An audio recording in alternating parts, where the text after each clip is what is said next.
a ocurrir y desde luego, como habíamos mencionado, vamos a tomar contacto con el doctor Byron San Miguel, experto en seguridad, y trataremos el tema de consulta popular y asimismo de la seguridad. Doctor, buenos días, bienvenido. Buenos días, Sofía, buenos días, Alex, un gusto saludarles, a las órdenes. Buenos días, doctor. Justamente hablando sobre la consulta popular y luego si es que hay asambleas constituyentes o no, las seguridades del caso. Doctor, con su experiencia, ¿qué cambios podrían hacerse dentro de la Asamblea Constituyente si es que hay una consulta popular en el que dijera que sí? Bien, como lo que me corresponde es el área de seguridad, yo creo que en el área de seguridad hay muchos cambios que hacer en la Constitución. La Constitución actual es muy garantista, es decir, garantiza los derechos de los delincuentes, de los, ¿no es cierto?, terroristas, y tiene maniatadas las Fuerzas Armadas para que sea efectiva el control de la seguridad del país, y lo mismo a la policía.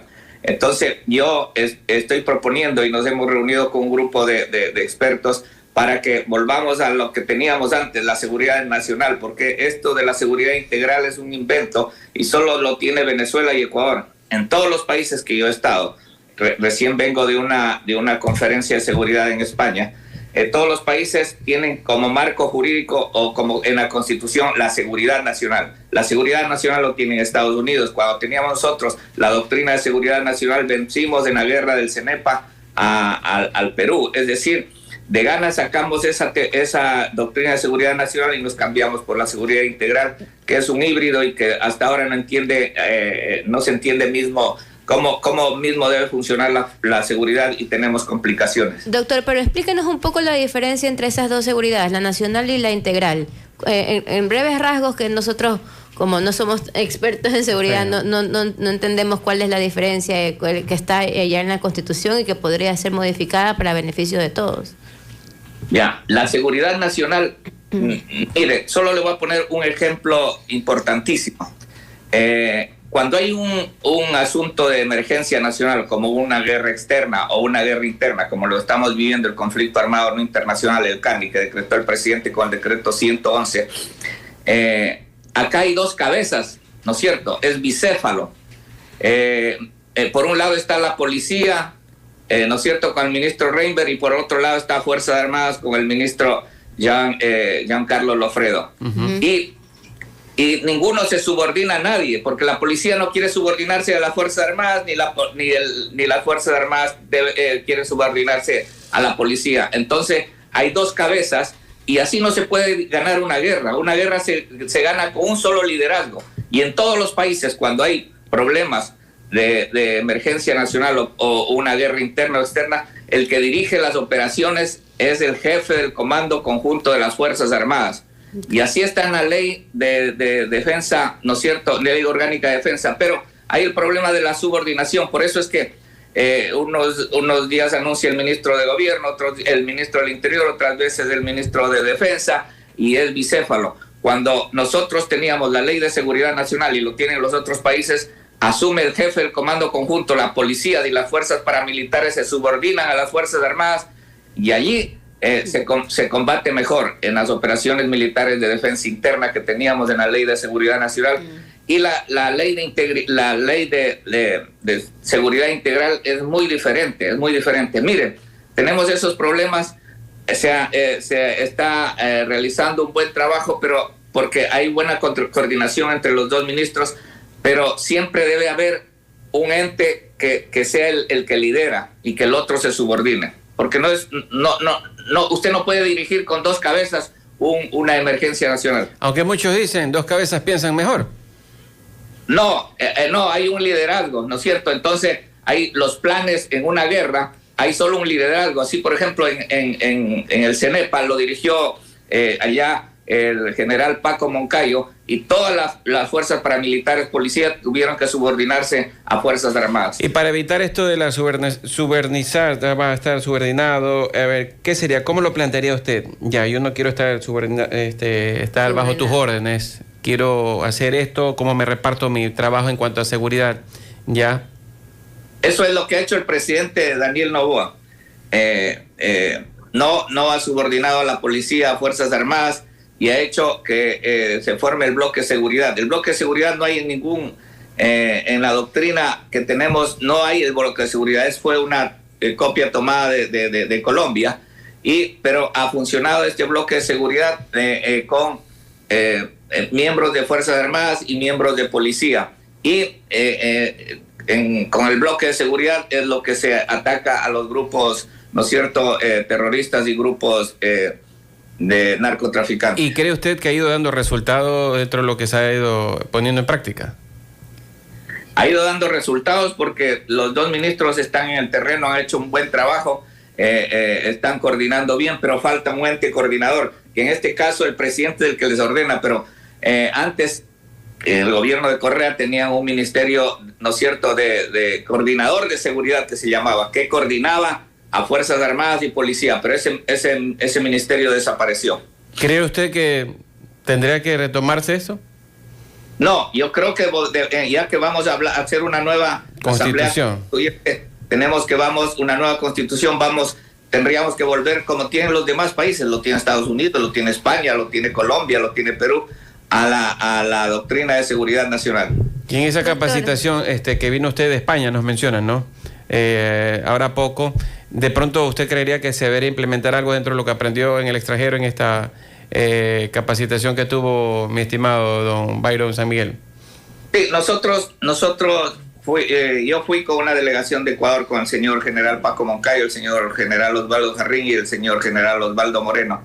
Fuimos a dar inclusive charlas de nuestras experiencias de acá en el conflicto armado no internacional, y allá fueron expertos de Estados Unidos, de España y varios otros países.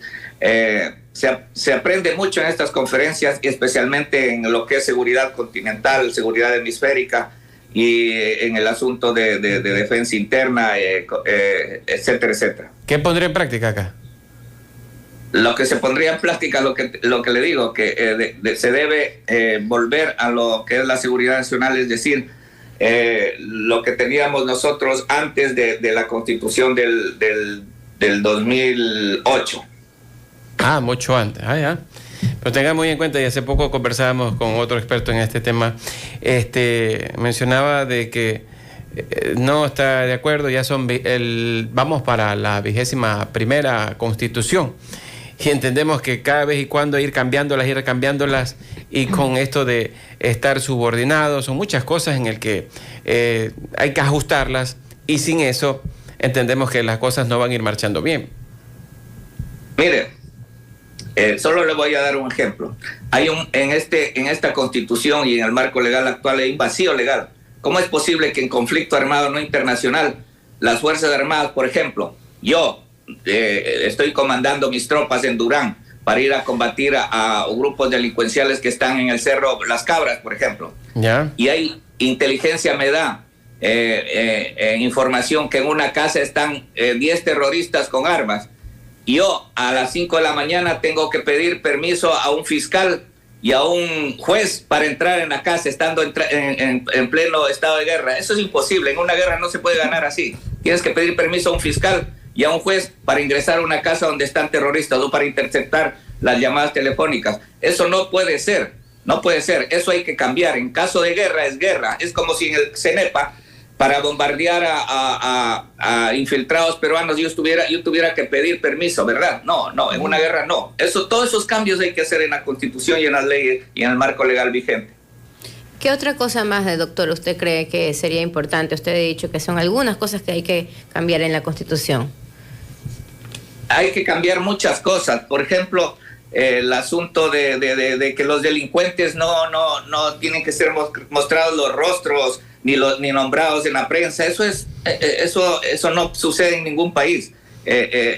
Al delincuente, al que se le encuentra con armas y que ha matado, tiene que ser mostrado al público en canales de televisión, porque es un delincuente, confeso. Y además cambiar mucho el asunto del tema de la justicia. ¿Cómo es posible que las Fuerzas Armadas y la policía inclusive ofrendan sus vidas por detener a los narcotraficantes y a los terroristas, y el otro día están en las calles amenazando a las familias?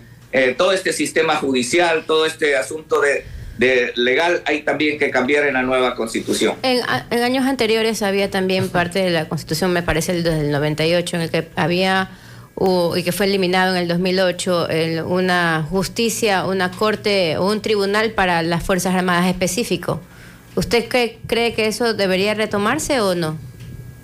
Lógicamente, tienen que ser jueces especializados, y en caso de guerra, ¿cómo es posible que en caso de guerra los delincuentes, los enemigos y también los amigos, los de las fuerzas, sean juzgados por jueces comunes?